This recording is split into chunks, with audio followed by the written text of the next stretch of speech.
Alien Earth, Episode 5, In Space, No One, Ellipses, takes us back to the doomed ship Maginot where sabotage, stupidity, space bugs collide in a prequel-style bottle episode that might just be the best in many Alien movies since the original.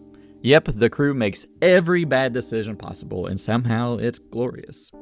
Hey everyone, I'm Wes from Atomic Cult Media, where we dive into movies and shows with just the right mix of analysis and sarcasm.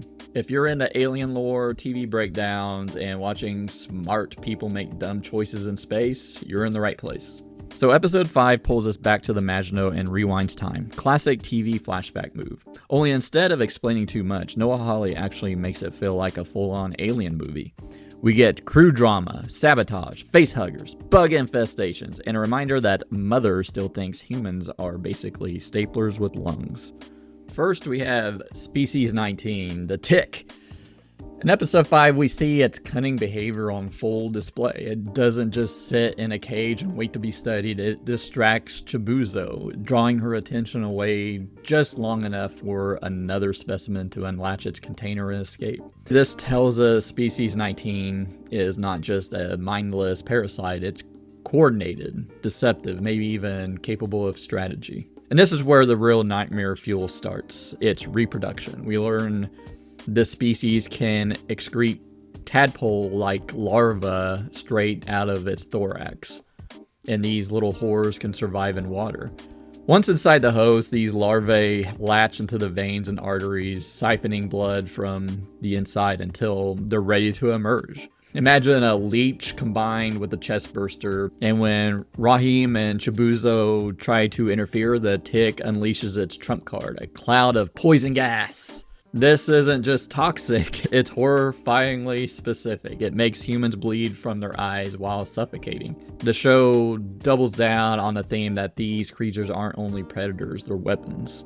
You also can't ignore the webs. Episode 5 confirms that Species 19 can spin spider-like threads.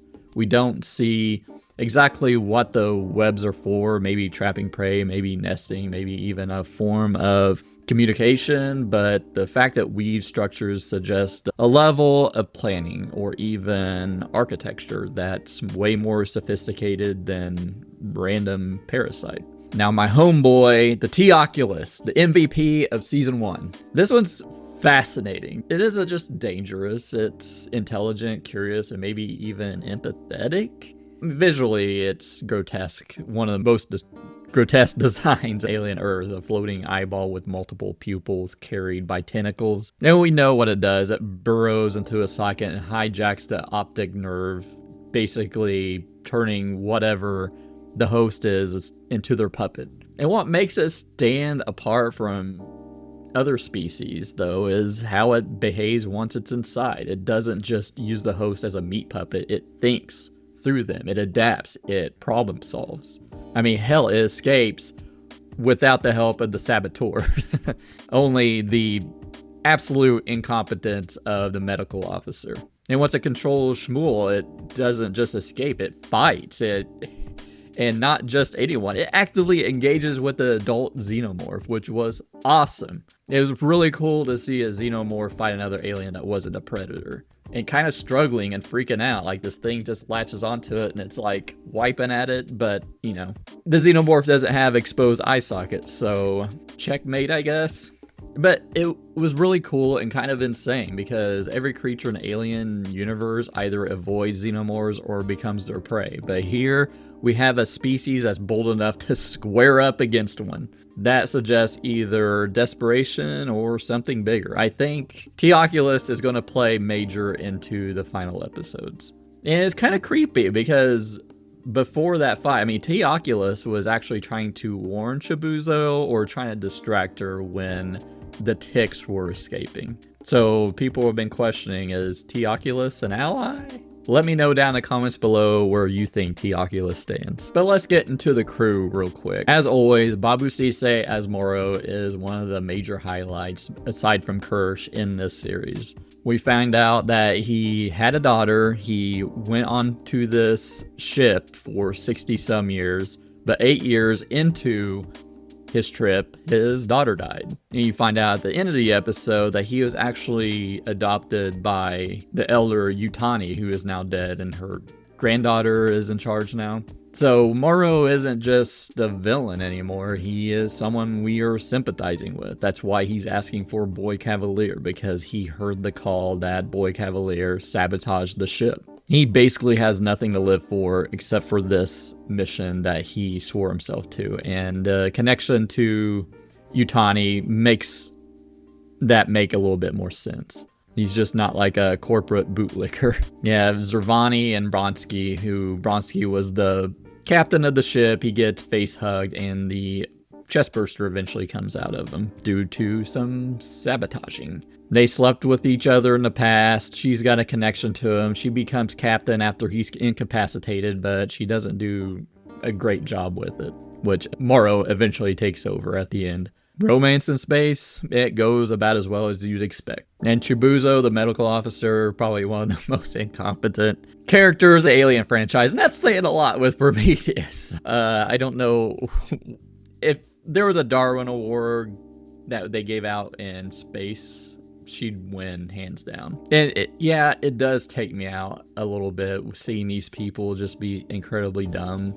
But I'm enjoying this show so much, I can kind of overlook it.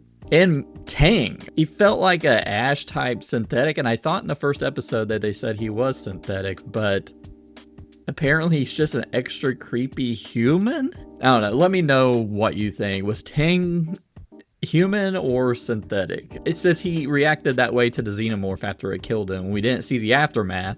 I'm thinking he's human. It's kind of weird that Weyland-Yutani doesn't have a synthetic on board.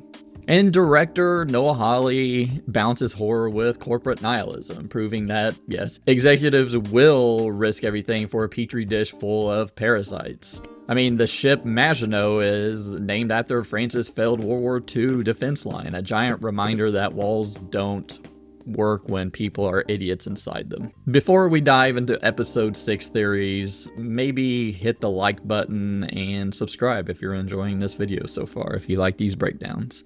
So let's talk about the upcoming episode, The Fly. The biggest question coming out of that trailer is who gets attacked by the facehugger? Freeze frame shots suggest it could be Arthur, and narratively it makes sense. He is already in conflict with Boy Cavalier. He's close to the specimens, and the story needs a shocking but logical casualty. If it is Arthur, it could push Dame Sylvia into darker choices, either protecting her husband or doubling down on her loyalty to Prodigy.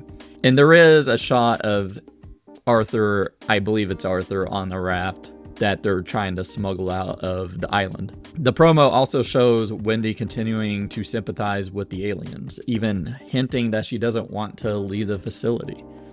Some fans believe her empathy isn't just emotional, it may be genetic or psychic. Is Prodigy hiding something about Wendy's origin? Or is she simply imprinting on the creatures? Either way, her bond could endanger everyone else. And what about that title, The Fly? Is it a new alien species? I mean, they noted that there are 5 alien species, and we still haven't seen that 5th one. Some eagle-eye viewers noticed something flying in the trailer, possibly another species. If that's what the title refers to, it could mean we're about to see the first flying little alien. It kind of changes the whole survival dynamic, since containment becomes nearly impossible when something can move above ground. Episode 5 revealed Cavalier's reckless hubris, but episode 6 may show his empire cracking. If the creatures escape on the island, Cavalier might try to weaponize the chaos, or worse, see it as proof of his success. His downfall could mirror the tech billionaire archetype Hawley has tied him to, believing he's untouchable until nature proves otherwise. Bringing back the T-Oculus, like Boy Cavalier, his ultimate goal is to find a conversation that doesn't bore him with someone smarter than he is. Well, T-Oculus is pretty smart.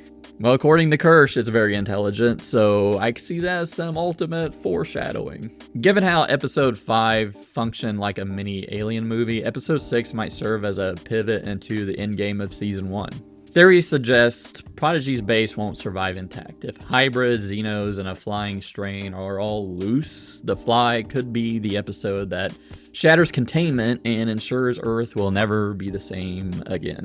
So episode 5 isn't just a flashback, it's basically a mini alien movie dressed up as prestige TV. It's creepy, tragic, and just smart enough to let its characters be dumb. But here's what I want to know.